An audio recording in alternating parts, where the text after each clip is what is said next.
Hello, everyone, and welcome to the Her Hoop Stats podcast. Today is Tuesday, December 2nd. So wild, it's December. I hate that. But welcome to the podcast.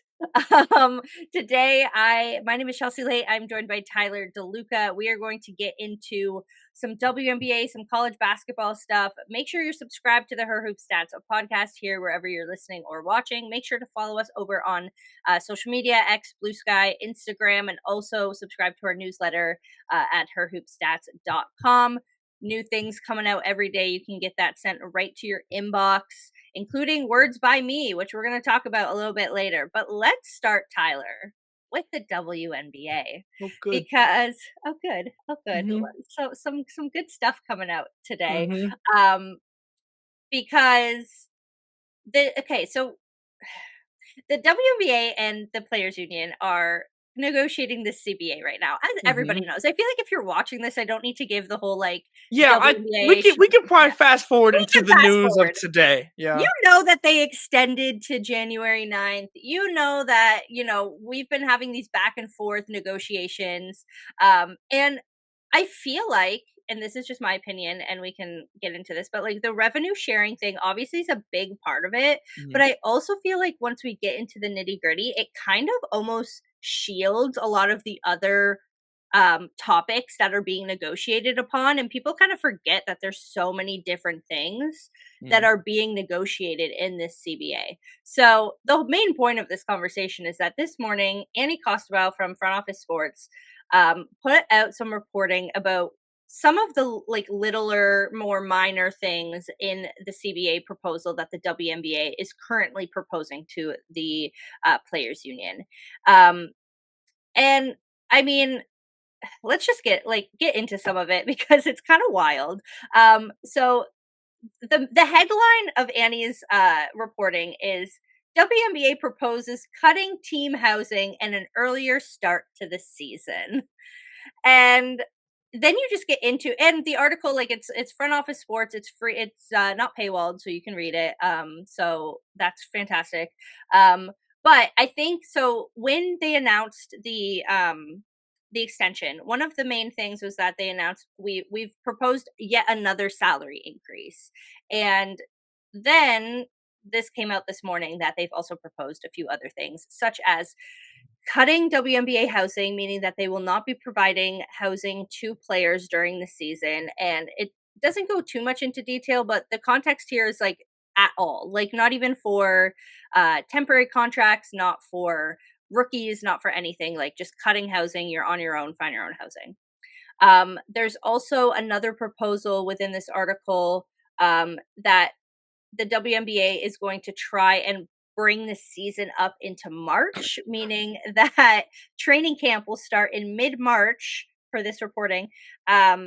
There's no really clear context about when the season would start, but training camp is proposed to start in mid-March. And this is obviously when you're expanding the league to eventually 18 players, this season is going to have to grow in some way unless you kind of go back to the East-West format where you're not playing every single team as much.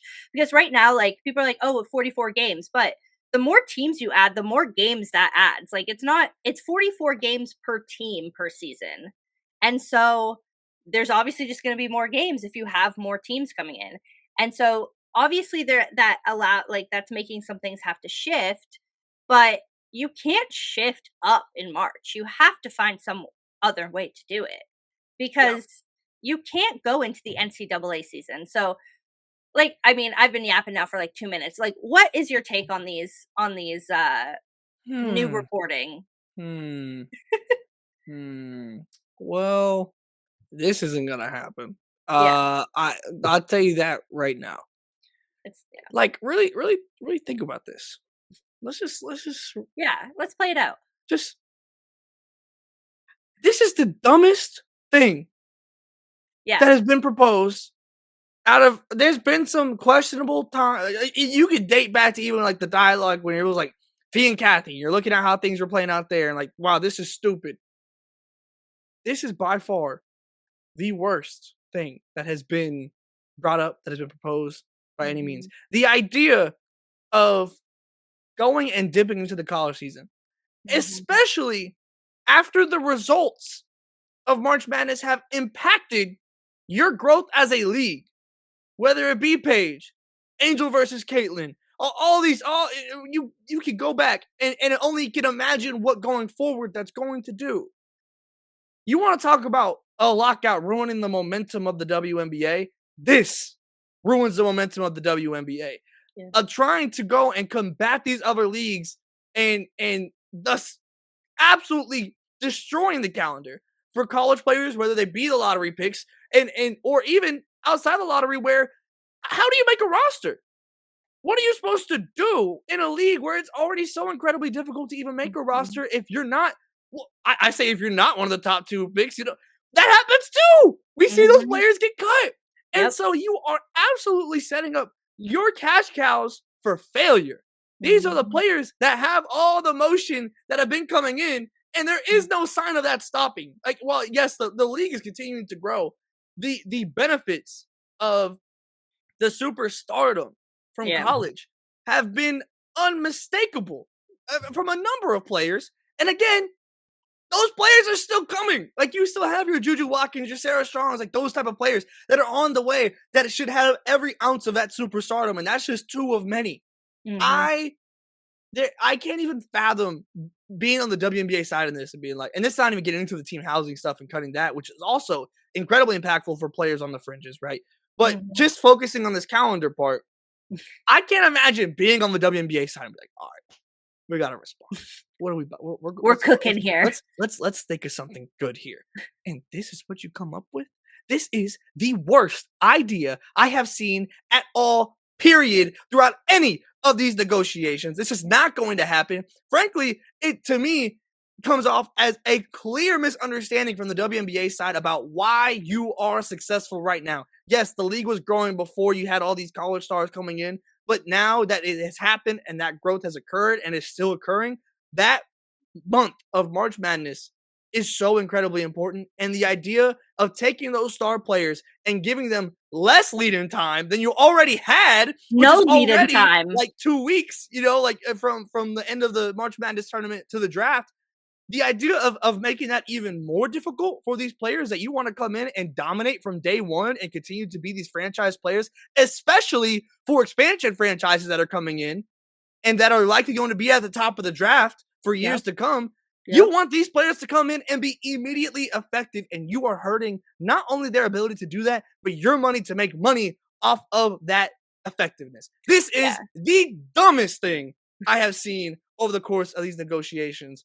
I I will leave it there before I say anything else to you. Yeah, okay. My take with this is that okay, so you move the season up and you're doing training camp. There's no indication of like when they're proposing the draft to be during this. And Mm, in my head it's like either you do the draft before while players are still in college, which is completely would not work because the amount of players whose draft stock rise or fall during those last 100%. 2 weeks of the tournament, that those like the even the last week of the tournament has so much impact on where players rise and fall in the draft and to one do the draft before that, which would be so weird, or you do the draft after that when players are one, you get absolutely no time in between your college season and your WNBC. They get 2 weeks now, which like is still not enough from my perspective, Sure. but it's the system, so you do it. But to give them zero time and to make them come and integrate into a training camp that has already been going for what, a month at this point, or you start the season earlier and you have your players coming in with absolutely no training camp? Like, this just makes absolutely no Yeah, sense. it's like the 2 weeks right now is a necessity because like Yeah. you want to start during like your calendar is a summer calendar, which I Yep. think is the right. I don't think you move out of the summer or anything. Right No. now, like it's kind of the unfortunate necessity because of how important March Madness is. You Mhm. cannot move your season up. You can move it later in terms Yep. of like going deeper, into the calendar Yep. potentially. You're gonna have to at some point with the amount of teams you're adding. Mhm. Moving it up is simply not an option. It's No. not. No. It's not. And I think, like, there's certain things where people are like, "Oh, like, they wouldn't have to compete with the NFL, they wouldn't have to do," but, like, you can't do that stuff to not compete with other leagues and harm your own league. Yeah. Like, it just doesn't make sense to do that. It's just and that's just like we're just talking about college. this is also going to affect people who play for European teams. Mm, This is also going to affect people who play for their federations. This is like, and the point, obviously, as you can tell from context here, is that they want to overlap with stuff like Project B and Unrivaled and Athletes Unlimited. But it's like, at that point, like, why are you worrying so much yeah, about yeah. this? To me, this is arguably the biggest slap in the face of the players that I've seen. Mm, Like obviously you have the revenue share like discussion and whatever the hell is going on with that. But like to me, this is the most direct misunderstanding of how this league works and how the players work, both coming out of college and the players that are already in the league and how they make money year round. Like I am amazed, frankly, that this proposal even got through. And again, to me, like this it is got leaked. yeah, well, not surprised about that with the I guess. WNBA. Like things get leaked all the time in this league. You got a name for a franchise? We'll leak it. But like this is like I just I'm pretty amazed by this one, frankly. Like this is Yeah. my pretty raw reaction to it, and amazement is the word that comes to mind on right now for this proposal actually Yeah. being laid out in this way. And like, while the idea of changing the calendar to kind of work around your competing leagues, I can see the thought process there. What the one that I can't see the thought process of is completely cutting team housing,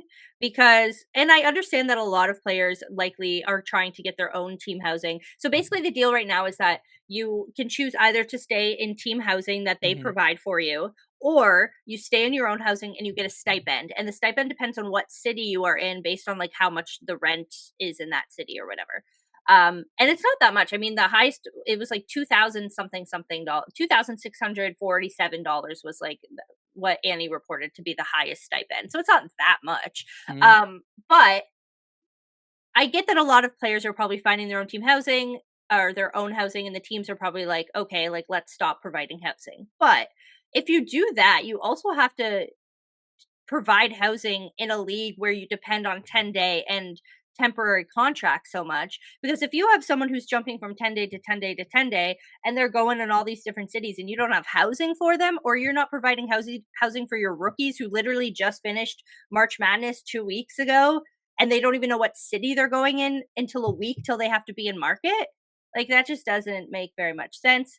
Hmm. There's also I've seen a few people on the internet proposing that they do. I know it's similar to the MLB where it's like they provide housing for like 30 days or something after a Hmm. transaction, and so that also kind of mitigates that. But at the same time, I feel like there should be some sort of thing where like if you're during your rookie contract at least you should have the option to be provided housing, because Hmm. like these kids are coming out of college, they've never had to do it. Like I get that eventually a lot of them go on and buy property or whatever as investment or whatever, but at the same time like you're just like giving them a week to find something and you're like, ah, sorry, we don't provide housing, like Yeah, I that. mean, especially if the calendar shifts. Yeah, Like if you really that to like tie these two things in together before we move on to yeah, NCAA. Like I just the idea of okay, we're gonna give you less time, and also like enjoy the hotel, buddy. Like I mean, like because we're not giving you housing to try and figure this out in the meantime of like you having. I don't even know how I'm trying to like map out the calendar in my head and like how I don't even know how much time you'd have. Zero negative days zero. somehow. Well, yeah, like Like if what training camp starts mid-March, it's like mid-April, the season's starting. I feel like the season would start if they were trying to like figure it out with the TV schedule, because you can't start the season during the NCAA tournament. Like you're gonna that's nobody's gonna watch it. So you start what the week after, but like then you still have to have a draft. Then like it just they're coming in and the season started yeah, already. no, this No, is imagine Paige Becker's number one pick from last year mhm. come, or Caitlin Clark or whoever getting drafted and her team's already playing. The Wings might have only won 5 games. Sorry, that was a stray. Low That was hanging an fruit. unnecessary stray. It That was was an funny. unnecessary stray. This is It this was is how the funny. WNBA has me feeling right now. We got to get to college before Yeah, I crash okay, out. yeah.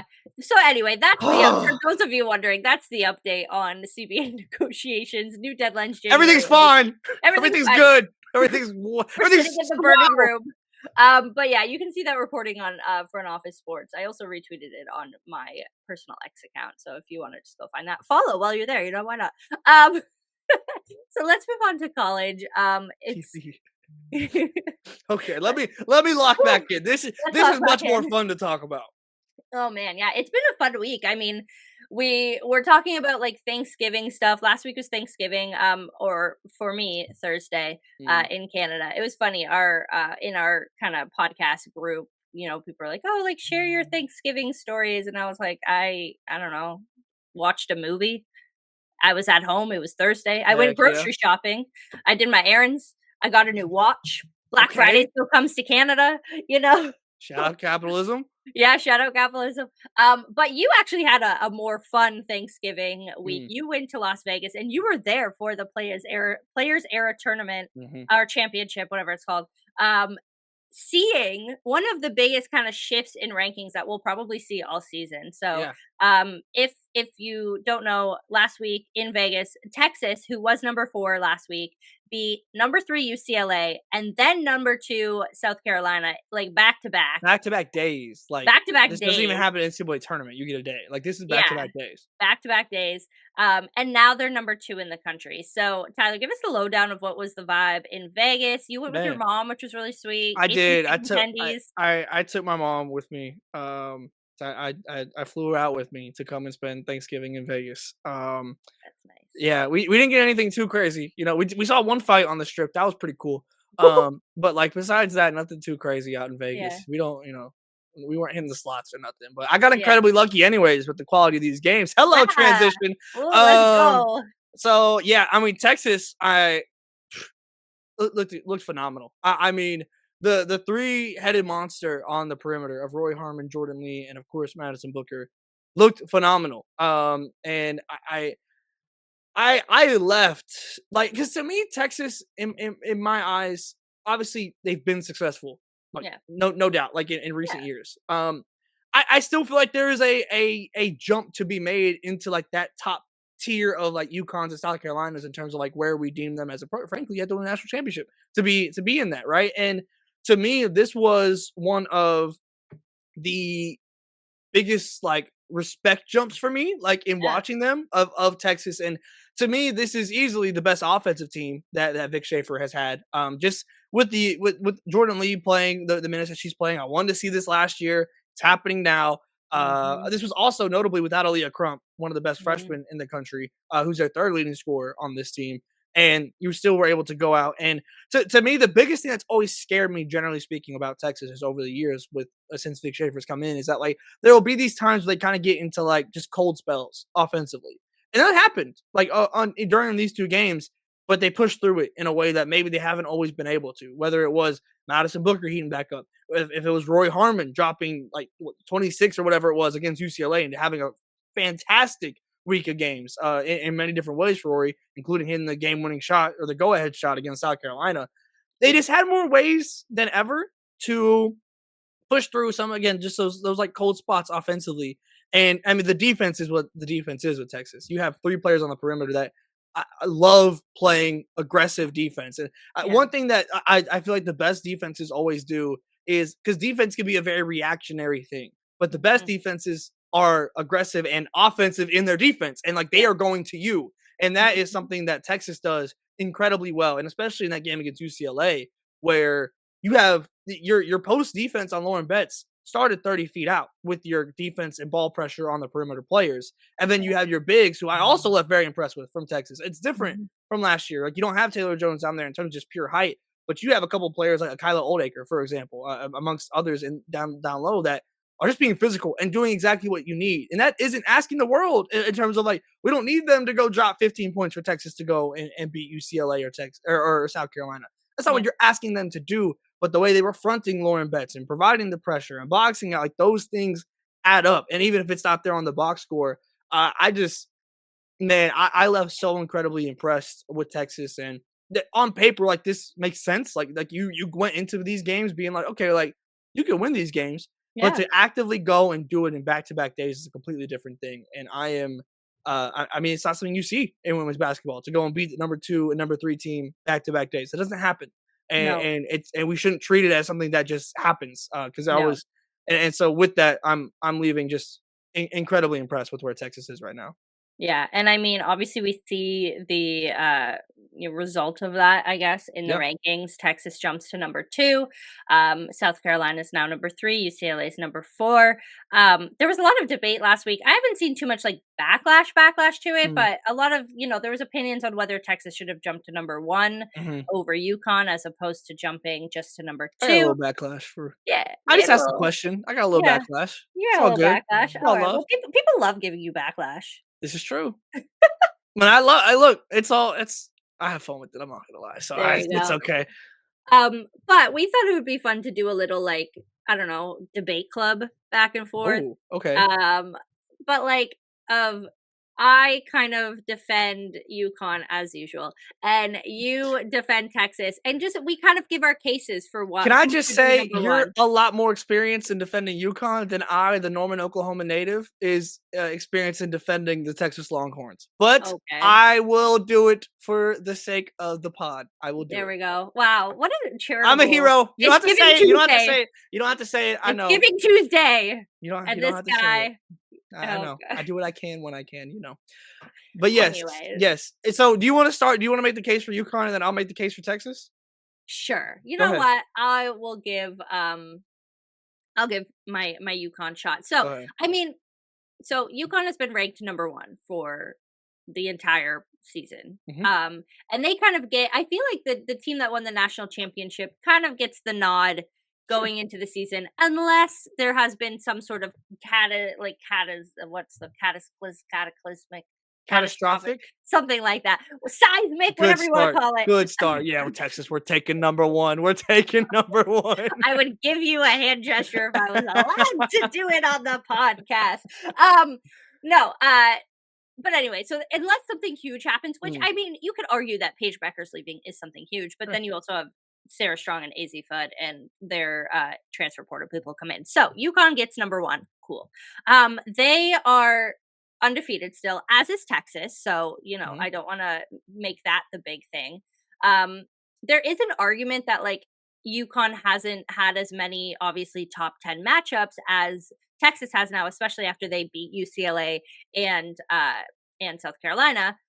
They did beat Michigan, which that was a really tough game for them. mhm, Silas Swords ended up going off. They win in one possession game like that. That's a great win for them. Obviously, that like checks on the resume. sure. I do feel, and I do want to preface this: I'm not a voter. Tyler's not a voter. Yeah. We're not sitting here like this is how we voted. That's not Mhm, what we're doing. But I do think that voters think about both current performance and also projection a little bit. Like yeah, it's for hard sure. to not think about projection in that.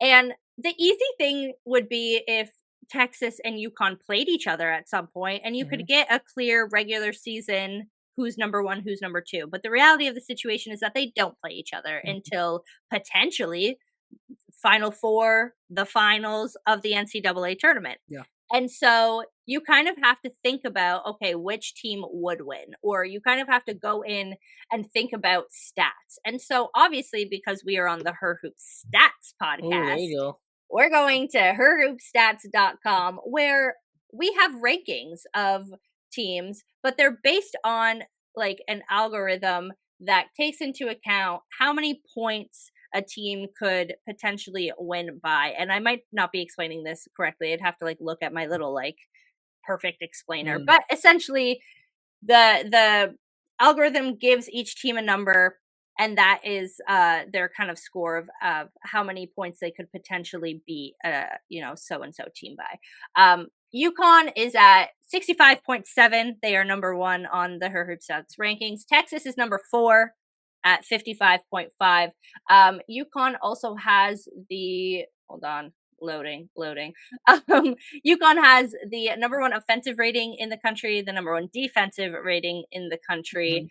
mhm, They are ranked top 10 in points per game, margin per game, margin per 100 possessions, free throw percentage, points per play. They're 14th in 2-point possessions. Their 3-point possession or points aren't that high, but I feel like that's different because you have like other teams that are just like blowing out team after team Sure. after team. So the stats obviously right now aren't to what they could be. Another one that impresses me is UConn is second in the country in assists per game, and third in the country in assists to turnovers, which is really good when you're playing a team like Texas that is a very defensive minded team.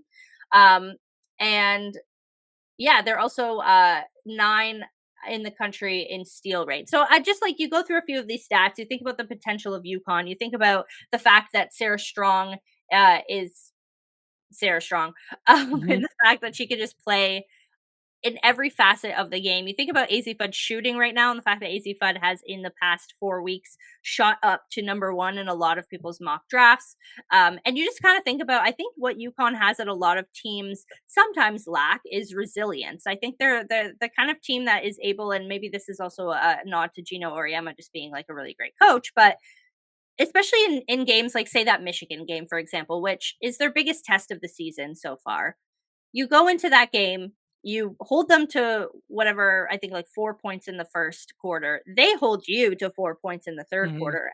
And then in the fourth quarter, while they are still continuously coming back at you and playing great defense, scoring, you are able to have that resilience to do better, to notch yourself up higher to win, to get more points. And I think like at the end of the day, like that is something that's going to help them in the future come these tournaments because it's always a close game. It's always, well, most of the time.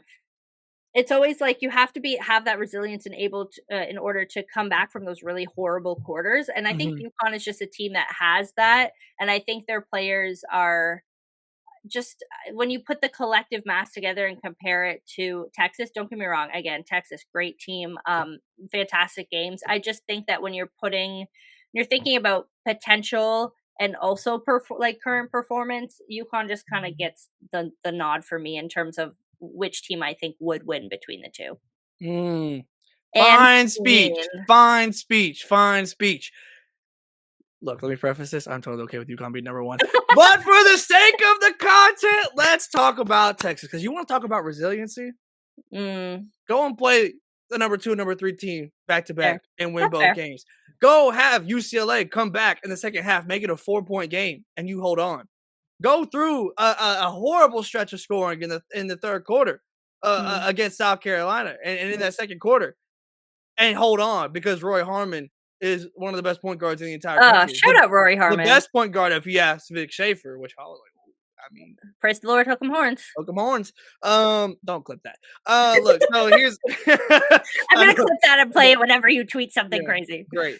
Lovely. But look, here's the thing. I completely understand why UConn is number one and was number one going into this season. You have Sarah Strong. You're the best player in the country. But, but there we haven't seen a resume like this Texas one in It's terms of true. like in 1 week, especially to Mm, be able to go and win both these games, win them in different ways as well, mhm, like very different ways in my eyes. Like yeah. the core of what Texas did to succeed in both these games is the same, but like to have Roy Harmon go and score the way she did in one game, and then you go and have her have I think it was a 9-2 assist to turnover ratio, not really Mhm, score but control the entire game in that way. Like that is very different in that way, and to go in and again, just it looked like South Carolina was so uncomfortable at times. It looked like UCLA was so uncomfortable at times. This is, to me, the truest form of what Vic Schaefer has been looking to accomplish at Texas in terms of making a team that is built on a foundational aggression on defense that is unmatched by anybody else in the country. But then you also have Madison Booker, who has arguably the prettiest mid-range shot that I've ever seen. It's beautiful, especially in person. It's wonderful. You have one of the most experienced, but also uh, like steady point guards in Roy mhm, Harmon in terms of controlling your offense and finding the flow. You have physicality down low that can to me like if these two teams were to match because I saw like that's what I got a lot of was like well to be number one you got to beat number one. Well, I would love to see that game, but we don't have that opportunity this year. So like as lovely as that would be, uh, I don't feel like you can really factor that in here because like we don't get that game. Like in a perfect world we would. yeah, But like we don't get that game. no. So when you also look, you also have a win against Richmond, right? Mm. And early on in the season, because some of the other games, realistically, outside of the ranked games that Texas played, it's either been ranked opponents or like, ooh, not great. And so like, but you can also, in a couple ways, say that about UConn. It's not really UConn's fault, It's frankly. true. Like Yeah. there's just been some down years with some of these teams, right? Like Utah has been good. Ohio State has been good. Ohio State, like you can kind of retroactively, I guess, say that that's a rank. Like they're ranked now, but they weren't ranked then. So like I'm okay Yeah. with giving some degree of credit to UConn, Yeah. like for that being a ranked win. If Mhm. we're gonna give it to Texas for Richmond.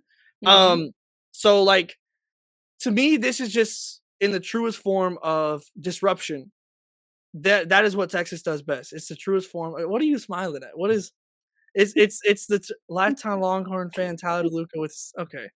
Look, you look. That's a Bob's Tubes autograph ball. Let's get it together, everyone. Let's get If it you're together. if Let's you're listening let's on not let's on get it audio together, only, everyone. Okay, can we please yeah. lock in?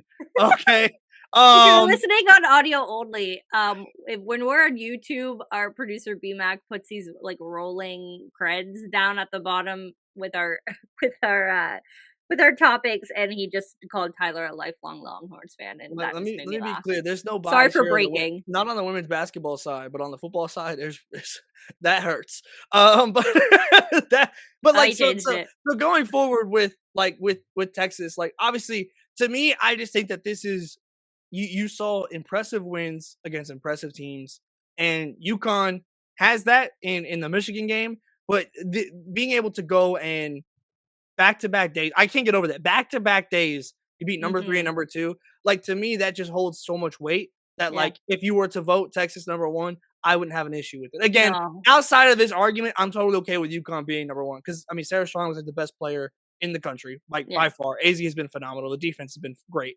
But Oh, I understand like I think that there was like a legit argument and very real reason to vote Texas number 1 if you felt compelled to do that, which we saw some of the voters in the AP poll do. So mhm. I have no issue with it. I think there's certainly an argument to be made, both in the points I made previously and then within this argument. Yeah. And I'm interested to see like where Texas, especially like when you get into conference play, you're gonna have played North Carolina, who's number 11 right now. You'll Yep. have played Baylor. Like, at what point, if Texas keeps winning, like, I mean, UConn's gonna have a couple ranked games too. You have USC, you have Iowa, so like they kind of even Yep. out in that way. But like once you get into conference play, like obviously you're gonna see more ranked teams in the SEC than the Big East. And if Mhm. Texas keeps winning, I do genuinely like become curious. Like, what is the bar for Texas Yeah. to clear here? Where it's like, okay, Exactly. you can't ignore the resume here, even if UConn doesn't necessarily do anything to lose number 1 Yeah. has Texas done enough to earn that spot over them? I don't know where that bar is, and that's gonna be something I'm very interested in watching. If and that's on the big if that Texas just continues to win and doesn't slip up Yeah. anymore. See, that's the thing. My thing is like if Texas is able to win every game for the rest of the season, potentially go undefeated, Mm, then maybe, and depending on who the loss would come from. sure. Um Definitely there's like some precedent for them to maybe go, and if UConn loses, like it's I feel like it's so circumstantial right now, and that's why I have such a hard time like with rankings right now is because like if Texas wins the rest of their games and UConn wins the rest of their games, like who's the number 1 team because they haven't played each other Mm, and they're not in the same conference, so they won't sure. even play each other, even in the tournament. So, like, the only time we would see this matchup would be in a Final Four situation because I do think that this solidifies Texas as a top 4 team, unless they lose like 4 games or something. Mm, Like, I don't think there's a situation unless Texas loses more than 1 or 2 games that they end up out of the Final Four. So yeah, it's just like where, yeah, exactly. Where's the bar? What do we, constitute as a number 1 team? If both teams go undefeated, what's the measure here? sure. Do we go like team by team and go by ranking? Do we go by stats? Do we 'Cause, go yeah, by if they're player? both Like, to go undefeated, like Texas's resume would absolutely outweigh UConn's, like, just on the basis of playing in the yeah. SEC. So like that's Yeah. yeah, I don't know, and like But then it's on like, the if they do lose against, say, like a South Carolina or sure. whatever in any of these, conference plays, Mhm. do you weigh that differently than UConn playing in the Big East or playing against, teams that are lower in the rankings? Like, it's just, I just don't know. It's I can't wait to find out and see And Chelsea. we're not on the selection committee, Yep. so we don't have Or to have an worry about AP it. vote, so I No. get to see everyone else's have to deal with that problem, and I get to react and get mad accordingly. Yep, and we get to talk about it on a podcast and Mhm, then not have mhm. to make any clear decisions at the end. Absolutely no responsibility, just takes. Woo! Let's go. Just takes, just Mhm, vibes. mhm. Um oh man. So anyway, I feel like that's a great place to call it for the day. We've gotten off our takes. We've been controversial enough. I don't think we were that controversial. Um I could have been much worse. yeah, we can be much worse. Thank you so much for watching today's episode of Her Hoop Stats. Make sure to subscribe wherever you're listening or watching. Find us on Blue Sky, Twitter, Instagram, and at herhoopstats.com. You can also find Tyler and I as well on those platforms where we'll probably be chatting WNBA, CBA proposals today. So if you want the spicier takes, head to the personal account. Uh, thank you For a so much for chance. watching. Thank you so much for watching. We'll be back tomorrow at the Her Hoop Stats podcast, 5 days a week, Monday to Friday. And yeah, until next time, see ya.